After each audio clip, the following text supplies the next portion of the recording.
Walaupun majoriti 2/3, Anwar boleh jatuh bila-bila masa. Mahathir. Selamat datang ke segmen ulasan yang penuh kontroversi hari ini. Kita membincangkan kenyataan Dr. Mahathir Mohamad yang menghangatkan suasana politik negara. Khususnya mengenai kedudukan Perdana Menteri Anwar Ibrahim yang dianggapnya tidak stabil walaupun mempunyai majoriti 2/3. Dr. Mahathir bekas Perdana Menteri yang tidak asing lagi dengan permainan politik. Secara terang-terangan menyatakan bahawa Anwar boleh jatuh bila-bila masa walaupun duduk di kerusi empuk dengan majoriti besar. Kenyataan ini bukan sekadar cakap kosong, ia adalah amaran kepada Anwar bahawa sokongan bukanlah sesuatu yang kekal, terutamanya apabila melibatkan DAP sebagai rakan kongsi terbesarnya.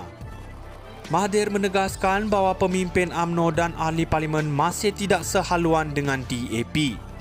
Kita boleh lihat bagaimana kedudukan Anwar semakin terdedah dan tidak stabil. Jika UMNO berkeras untuk tidak menyokong gabungan ini dan Sarawak turut mengambil pendirian yang sama, maka boleh dikatakan hari-hari terakhir Anwar sebagai Perdana Menteri mungkin sudah menghampiri. Mahathir juga menyentuh tentang pengaruh DAP dalam kerajaan campuran ini dengan mengatakan bahawa parti yang terkuat dalam gabungan ini adalah DAP dengan 40 kerusi. Di sinilah letaknya masalah Anwar. Untuk mengekalkan kedudukannya, dia perlu melayani tuntutan DAP, sekaligus mengorbankan suara Melayu dan isu-isu Islam yang selama ini menjadi tunjang politik di negara ini. Mahathir dengan tegas menyatakan bahawa langkah untuk mengharamkan isu 3R, Melayu Islam Raja, adalah untuk memenuhi kehendak DAP.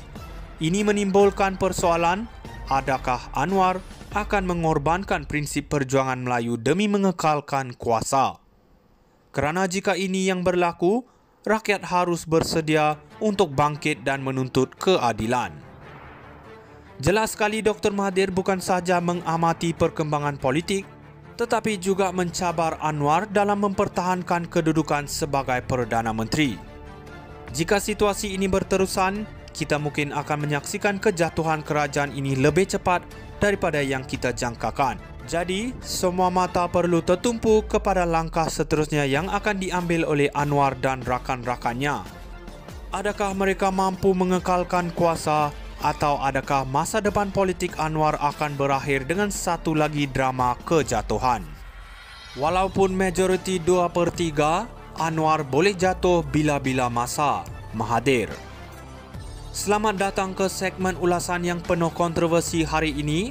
Kita membincangkan kenyataan Dr. Mahathir Mohamad yang menghangatkan suasana politik negara. Khususnya mengenai kedudukan Perdana Menteri Anwar Ibrahim yang dianggapnya tidak stabil walaupun mempunyai majoriti 2/3. Dr. Mahathir bekas Perdana Menteri yang tidak asing lagi dengan permainan politik. Secara terang-terangan menyatakan bahawa Anwar boleh jatuh bila-bila masa walaupun duduk di kerusi empuk dengan majoriti besar. Kenyataan ini bukan sekadar cakap kosong, ia adalah amaran kepada Anwar bahawa sokongan bukanlah sesuatu yang kekal, terutamanya apabila melibatkan DAP sebagai rakan kongsi terbesarnya. Mahathir menegaskan bahawa pemimpin UMNO dan ahli parlimen masih tidak sehaluan dengan DAP. Kita boleh lihat bagaimana kedudukan Anwar semakin terdedah dan tidak stabil. Jika UMNO berkeras untuk tidak menyokong gabungan ini dan Sarawak turut mengambil pendirian yang sama, maka boleh dikatakan hari-hari terakhir Anwar sebagai Perdana Menteri mungkin sudah menghampiri.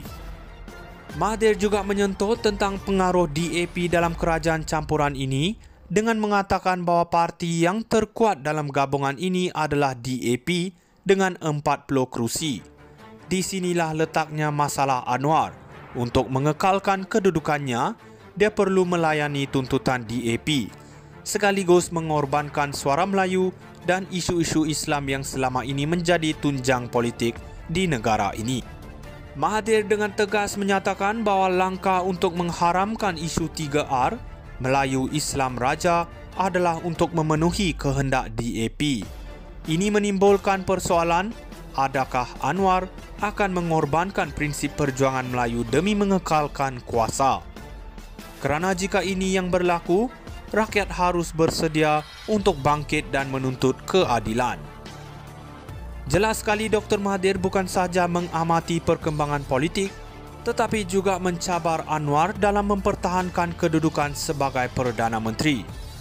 Jika situasi ini berterusan, kita mungkin akan menyaksikan kejatuhan kerajaan ini lebih cepat daripada yang kita jangkakan. Jadi, semua mata perlu tertumpu kepada langkah seterusnya yang akan diambil oleh Anwar dan rakan-rakannya. Adakah mereka mampu mengekalkan kuasa atau adakah masa depan politik Anwar akan berakhir dengan satu lagi drama kejatuhan? Walaupun majoriti 2/3, Anwar boleh jatuh bila-bila masa. Mahathir. Selamat datang ke segmen ulasan yang penuh kontroversi hari ini. Kita membincangkan kenyataan Dr. Mahathir Mohamad yang menghangatkan suasana politik negara, khususnya mengenai kedudukan Perdana Menteri Anwar Ibrahim yang dianggapnya tidak stabil walaupun mempunyai majoriti 2/3. Dr. Mahathir bekas Perdana Menteri yang tidak asing lagi dengan permainan politik, secara terang-terangan menyatakan bahawa Anwar boleh jatuh bila-bila masa walaupun duduk di kerusi empuk dengan majoriti besar. Kenyataan ini bukan sekadar cakap kosong, ia adalah amaran kepada Anwar bahawa sokongan bukanlah sesuatu yang kekal, terutamanya apabila melibatkan DAP.